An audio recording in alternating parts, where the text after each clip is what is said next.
ഞാൻ ഇന്ന് നിങ്ങളുമായിട്ട് സംസാരിക്കുന്നത് തലവേദനയും അതിൻ്റെ കാരണങ്ങളെ പറ്റിയാണ്. നമുക്കറിയാം, തലവേദന ഒരു സർവ്വസാധാരണമായ ഒരു രോഗലക്ഷണമാണ്. ഒരു പ്രാവശ്യമെങ്കിലും തലവേദന വരാത്ത വ്യക്തികൾ നമ്മുടെ ഇടയിലുണ്ടാവില്ല. അപ്പോൾ തലവേദന വരുമ്പോൾ നമുക്ക് എല്ലാവർക്കും ഉണ്ടാകുന്ന ഒരു കൺസേണാണ്, എപ്പോഴാണ് ഞാനൊരു ന്യൂറോളജിസ്റ്റിനെ കാണേണ്ടത്, എപ്പോഴാണ് ഞാനൊരു തലയുടെ സ്കാൻ ചെയ്ത് നോക്കേണ്ടത് തുടങ്ങിയ സംശയങ്ങൾ. അപ്പോൾ അതിനുള്ള ഒരു ഉത്തരമാണ് ഞാൻ ഇന്ന് നിങ്ങളുമായിട്ട് സംസാരിക്കുന്നത്. എൻ്റെ പേര് ഡോക്ടർ അലക്സ് ബേബി. ഞാൻ മൗലാന ഹോസ്പിറ്റൽ പെരിന്തൽമണ്ണയിലെ കൺസൾട്ടൻറ്റ് ന്യൂറോളജിസ്റ്റാണ്. തലവേദനകൾ എത്ര തരമുണ്ടെന്ന് നമുക്ക് നോക്കാം. അതിൽ 2 തരമാണ് മെയിനായിട്ട് തലവേദനകളുള്ളത്. ഒന്ന് പ്രൈമറി ഹെഡേക്ക്, അതായത് migraine, tension type headache, trigeminal autonomic cephalalgia തുടങ്ങിയവ ഉൾപ്പെടുന്ന പ്രൈമറി ഹെഡേക്ക്. പിന്നെയുള്ളത് സെക്കൻഡറി ഹെഡേക്ക്. ആദ്യമായിട്ട് നമുക്ക് പ്രൈമറി ഹെഡേക്സിനെ പറ്റി സംസാരിക്കാം. അതിൽ ഏറ്റവും സാധാരണമായി കാണുന്നത് മൈഗ്രെയിനാണ്. എന്താണ് മൈഗ്രെയിൻ തലവേദന? തലച്ചോറിൻ്റെ ഒരു ഭാഗത്ത് നിന്ന് സ്റ്റാർട്ട് ചെയ്ത് മൊത്തമായി വരികയോ സൈഡ് മാറി മാറി വരികയും ചെയ്യുന്ന ശക്തമായ പൾസേറ്റിംഗ് ടൈപ്പ് തലവേദനയാണ് നമ്മൾ യൂഷ്വലി മൈഗ്രെയിനിൽ കാണുന്നത്. ഇങ്ങനത്തെ തലവേദന വന്നാൽ യൂഷ്വലി അത് മാറാൻ മണിക്കൂറുകൾ എടുക്കും. പലപ്പോഴും പേഷ്യൻസ് ഉറങ്ങുകയോ വിശ്രമിക്കുകയോ ചെയ്താൽ മാത്രമാണ് മരുന്നുകൾ കഴിച്ചതിന് ശേഷവും ഈ തലവേദന മാറുന്നത്. ഈ തലവേദനയുടെ കൂടെ ശബ്ദം കേട്ടാലുള്ള ബുദ്ധിമുട്ട്, അതല്ലെങ്കിൽ ലൈറ്റ് കണ്ടാലുള്ള ബുദ്ധിമുട്ട് തുടങ്ങിയ ലക്ഷണങ്ങളും ഉണ്ടാവും. മൈഗ്രെയിൻ തലവേദന വരുന്നതിന് ചില പ്രസിപ്പിറ്റൻസ് ഉണ്ട്.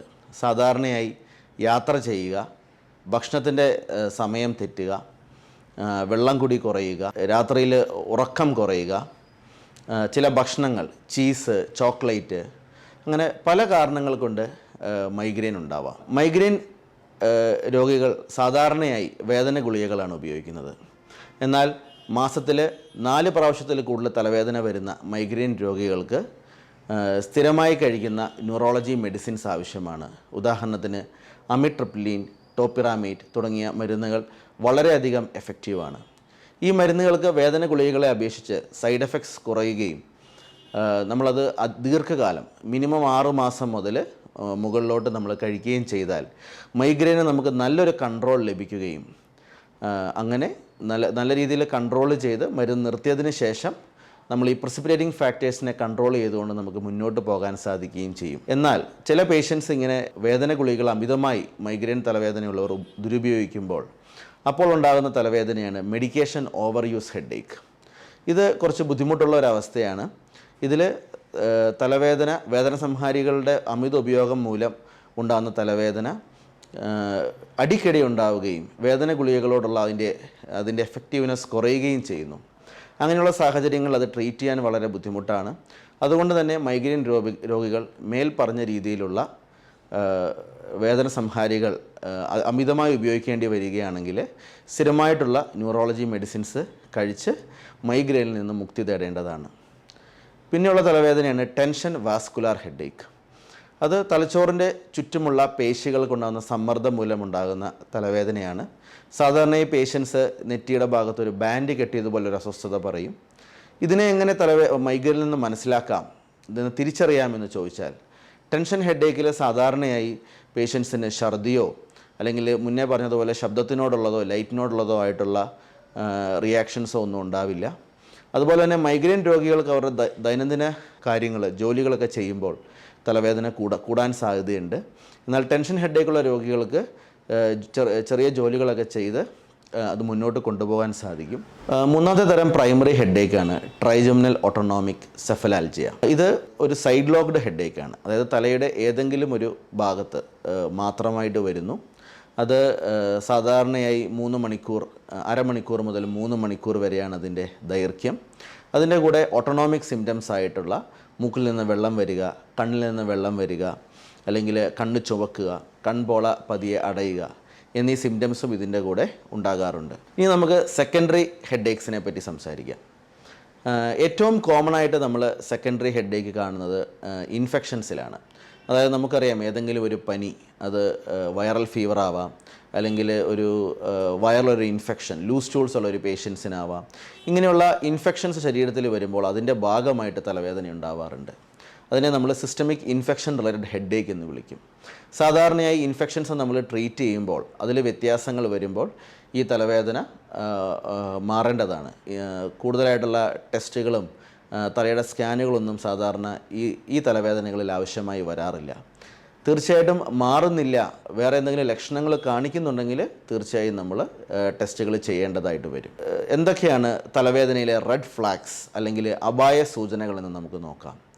ഈ അപായ സൂചനകളുണ്ടെങ്കിൽ നമ്മൾ അടിയന്തരമായി ഒരു ന്യൂറോളജിസ്റ്റിനെ കാണിച്ച് നമ്മളതിൻ്റെ ടെസ്റ്റുകൾ, സ്കാനിങ് ആണെങ്കിൽ അത് അവർ നിർദ്ദേശിക്കുന്ന രീതിയിൽ ചെയ്യേണ്ടതാണ്.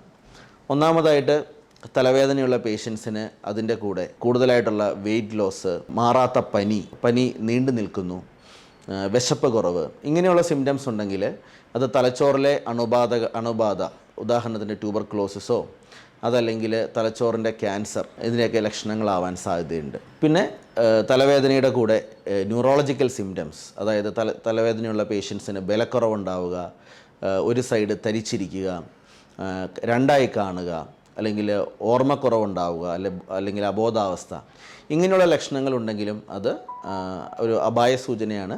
അങ്ങനെയുള്ള പേഷ്യൻസിനെ നമ്മൾ അടിയന്തരമായി സ്കാൻ ചെയ്ത് നോക്കേണ്ടതാണ്. പിന്നെയുള്ളത് തലവേദന എങ്ങനെ തുടങ്ങി എന്നുള്ളതാണ്. അതായത് തണ്ടർ ക്ലാബ് ഹെഡേക്ക്, അതായത് പെട്ടെന്ന് ഒരു മിനിറ്റ് കൊണ്ട് വേദനയുടെ പാരമ്യത്തിലെത്തുന്ന തലവേദനകൾ.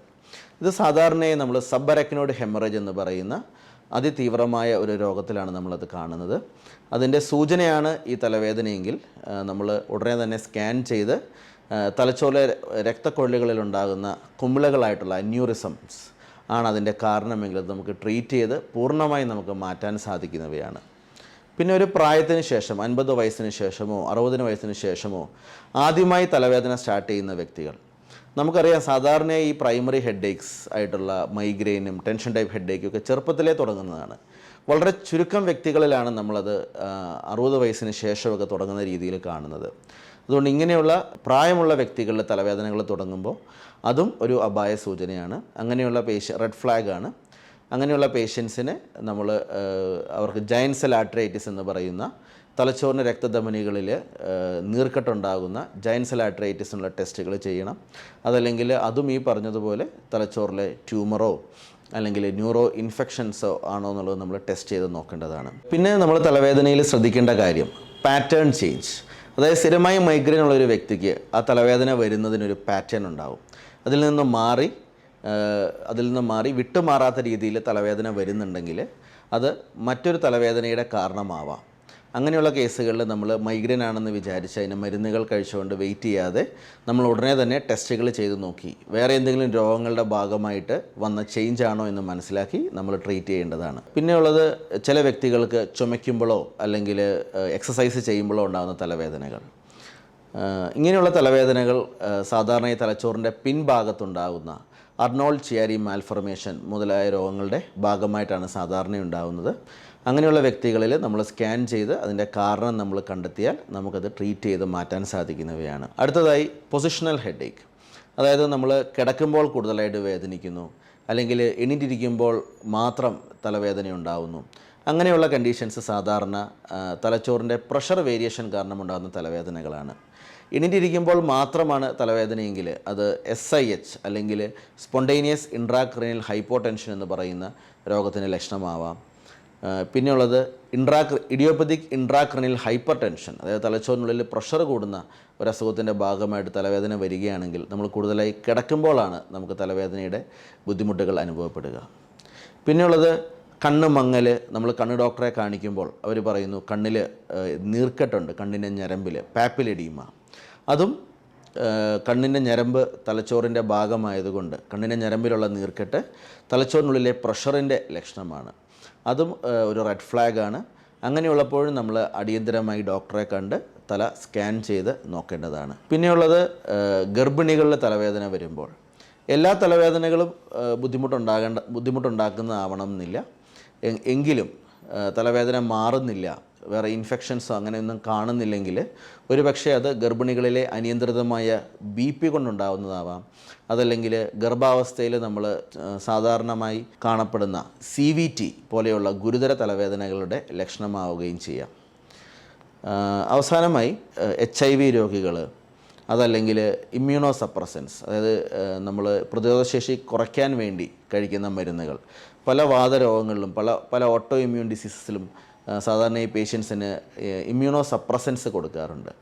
അങ്ങനത്തെ മരുന്നുകൾ കഴിക്കുന്ന വ്യക്തികളിൽ തലവേദനകൾ വരികയാണെങ്കിൽ അത് നമ്മൾ ഉടനെ തന്നെ സ്കാൻ ചെയ്ത് നോക്കി അതിനനുസരിച്ചുള്ള ട്രീറ്റ്മെൻറ്റ് കൊടുക്കേണ്ടതാണ്. കാരണം അങ്ങനെയുള്ള വ്യക്തികളുടെ സെക്കൻഡറി ഹെഡ് ഏക്സിനുള്ള സാധ്യത വളരെ കൂടുതലാണ്. അങ്ങനെ തലവേദനയുടെ കാരണമനുസരിച്ചാണ് നമ്മൾ തലവേദനയുടെ ട്രീറ്റ്മെൻറ്റ് നിശ്ചയിക്കുന്നത്. തലവേദനയെക്കുറിച്ച് നമ്മൾ കൂടുതലായിട്ട് മനസ്സിലാക്കി അത് പ്രൈമറി ഹെഡ് ഏക്ക് ആണെങ്കിൽ നമ്മൾ നല്ലൊരു ന്യൂറോളജിസ്റ്റിനെ കണ്ട് അതിന് കറക്റ്റായിട്ടുള്ള ഒരു ട്രീറ്റ്മെൻറ്റ്, മൈഗ്രെയിനാണെങ്കിലും ട്രൈജമൽ ഓട്ടോണോമിക് സെഫലാൽജിയൊക്കെ ആണെങ്കിലും നമ്മൾ തുടർച്ചയായിട്ടുള്ള ട്രീറ്റ്മെൻറ്റ് എടുത്തു കഴിഞ്ഞാൽ നമുക്ക് ഒരു പരിധി വരെ അതിനെ കൺട്രോൾ ചെയ്ത് അതിൽ നിന്ന് മുക്തി നേടാൻ സാധിക്കുന്നതാണ്.